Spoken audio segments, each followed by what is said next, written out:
2024 November 22వ తారీఖున మహారాష్ట్రలో BJP alliance వస్తుందని చెప్పడం జరిగింది. 23వ తారీఖున అది ప్రూవన్ అయ్యింది. 2022 జార్ఖండ్ ఎలక్షన్స్లో కాంగ్రెస్ గవర్నమెంట్ వస్తుందని చెప్పడం జరిగింది. 22వ తారీఖున 23వ తారీఖున అది ప్రూవన్ అయ్యింది. ఈ వీడియో నేను చేసి యూట్యూబ్ ఛానల్లో పెట్టాను. ఆ వీడియో కింద డిస్క్రిప్షన్లో ఇచ్చాను. ఇది నిజమా కాదా అనుకుంటే కనుక మీరు ఆ వీడియో లింక్ డిస్క్రిప్షన్లో ఇవ్వడం జరుగుతోంది. ఆ వీడియో లింక్ ఓపెన్ చేసి చూడండి. తులారాశికి అధిపతి శుక్రుడు. తులారాశిలో స్వాతి 4 పాదాలు, చిత్తా 3-4 పాదాలు, విశాఖ 1, 2, 3 పాదాలు ఉంటాయి. ఈ నక్షత్రం వాళ్ళందరికీ నేను చెప్పే వార ఫలితాలు వర్తిస్తాయి.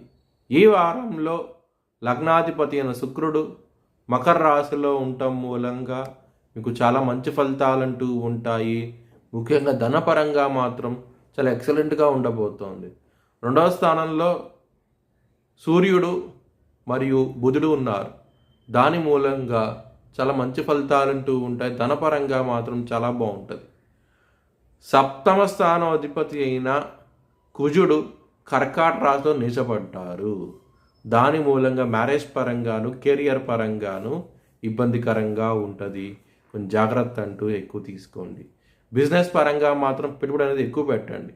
మంచి ఫలితాలంటూ ఉంటాయి. 6వ స్థానాధిపతి అయిన గురువు 8వ స్థానంలో వక్రించి ఉన్నారు. దాని మూలం కోర్టు కేసులు ఉంటే కనుక అవి మీ వైపు తీర్పుకు వచ్చే అవకాశం ఎక్కువగా ఉన్నది.